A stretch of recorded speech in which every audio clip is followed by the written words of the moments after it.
Bonjour, la vidéo qui va passer maintenant, c'est sur la ligne d'aspiration et une partie sur une ligne liquide.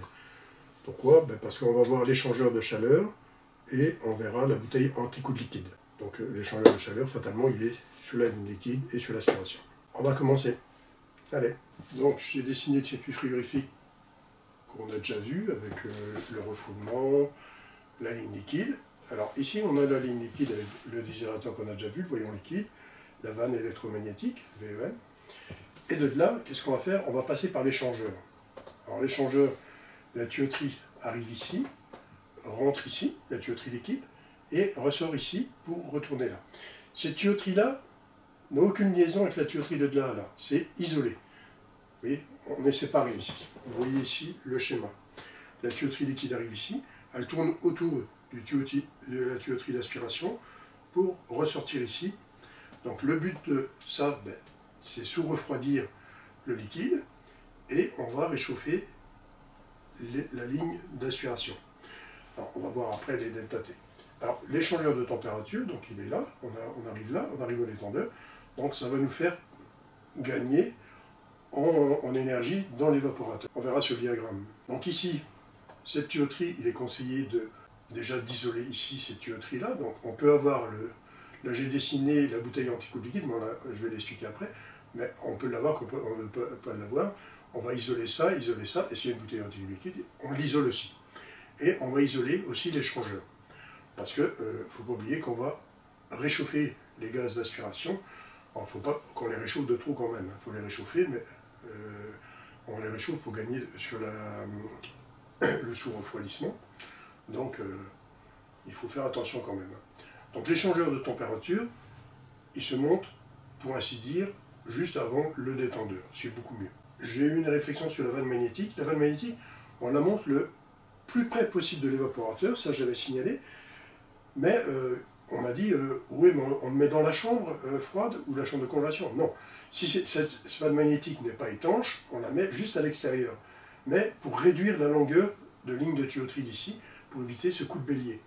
C'est pour ça qu'on la met tout près. Si elle est étanche, on peut la mettre à l'intérieur de la chambre. Il y a des vannes électromagnétiques qui sont prévues qui sont étanches, mais bon, quand c'est des vannes électromagnétiques normales, enfin, qu'on peut appeler normales, qu'on peut dire simples, on les met à l'extérieur de la chambre, mais le plus près possible de la chambre. Le deuxième appareil, on va rester sur l'échangeur, et après on verra avec celui-là. Donc l'échangeur, lui, comment ça se passe? Cette ligne qui est bleue ici, c'est celle-ci, elle passe. Donc c'est un bête tube qui passe à travers un gros tube, ça passe à travers, ça rentre à moins 10 et ça ressort plus ou moins à 0 degré. On a à peu près 10 Kelvin de delta T, de là. Pourquoi on a un grand delta T ici, que ici on n'a que 5 de delta T? C'est parce que ici c'est du liquide, donc il faut beaucoup plus d'énergie pour faire le sous-refroidissement que ici, c'est que la vapeur, ça va être vite réchauffé. C'est pour ça qu'on a 10 de delta T et 5 plus ou moins de delta T ici. On va rentrer à 35, ressortir à 30. On a gagné 5 degrés de sous-refroidissement ici.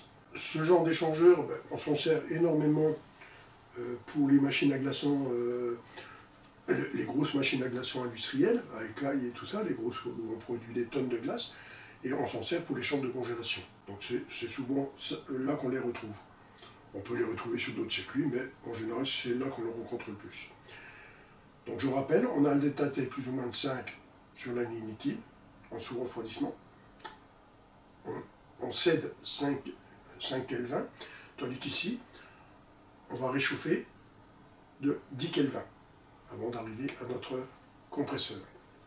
C'est pour ça qu'il est conseillé d'isoler, pour ne pas gagner encore en surchauffe ici. Si on gagne trop en surchauffe, on va arriver à des températures beaucoup trop élevées ici. Donc c'est pour ça qu'on fait ça. Mais c'est à surveiller les sorties. Hein.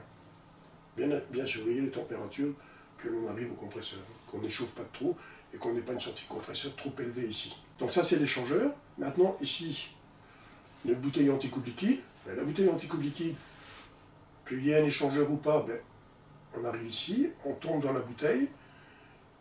S'il y a un peu de liquide, il va tomber au fond. Ici, on a comme une canne qui remonte ici, donc pour prendre les vapeurs en haut. Donc le liquide tombe et on prend les vapeurs en haut. Ici, ça peut s'évaporer, donc ça givrera. C'est pour ça qu'il est conseillé de l'isoler.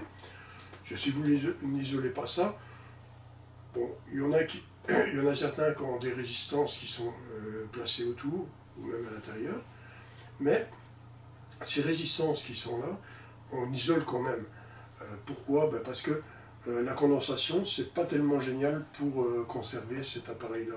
Il va s'oxyder, c'est ce qu'on rencontre souvent, l'oxydation, et il perce. Donc c'est un problème récurrent, ça. Donc le liquide va tomber, on va aspirer les vapeurs, et elles vont être aspirées ici. Et ici, on pourra avoir du givre, comme je viens de citer. Et le petit point jaune ici, c'est un tout petit trou qui nous permet que, si on tombe ici, qu'on ne fasse pas piège à l'huile ici. Qu'on récupère l'huile pour pouvoir la ramener ici. Donc l'huile, elle va être récupérée. Donc ça, c'est mis un peu plus bas. Hein. Je l'ai mis à cette hauteur-là pour qu'on le voie bien, mais c'est mis un peu plus bas. Et on récupère l'huile en même temps. C'est un tout petit trou, hein, c'est pas un gros trou. Ça va? Donc ça, c'est notre bouteille anti-coup de liquide. Alors on va le rencontrer dans les pompes à chaleur. C'est conseillé parce que avec les changements, on peut avoir des coups de liquide ici. Les dégivrages gaz chaud, les dégivrages inversion de cycle, tout ce genre de trucs ont besoin de ça. En chambre de congélation, généralement, on le met aussi.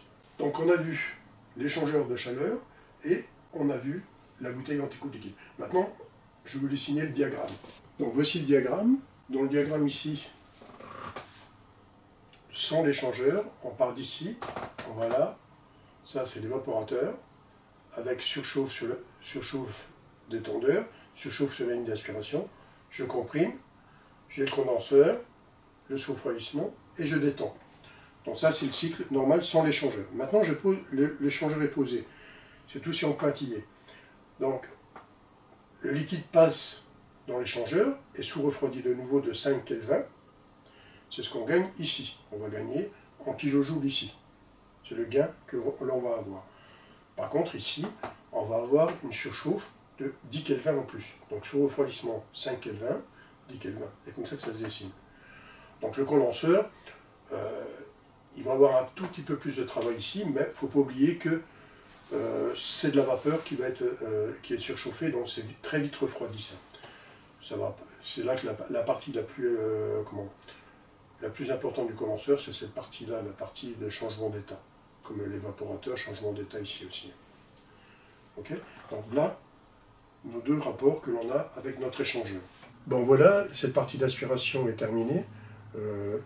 Comme j'ai déjà dit plusieurs fois, c'est des appareils que je n'avais pas parlé, que je parle maintenant. Donc l'échangeur de température et la bouteille anti-coup de liquide. Ne pas confondre bouteille anti-coup de liquide et séparateur d'huile. Ça se ressemble, mais sur un circuit, certains peuvent les mélanger. Quand vous ne connaissez pas bien votre circuit, vous pouvez mélanger les deux. Mais c'est différent. Il y en a qui va avoir 3 tubes, parce que vous avez, dans le séparateur d'huile, vous avez le refoulement, la sortie du refoulement qui va rejoindre le condenseur, et vous avez un petit tube qui va reporter l'huile au compresseur. Tandis que l'autre, vous avez une entrée et une sortie. Ça va, sur la ligne d'aspiration. Allez, à bientôt!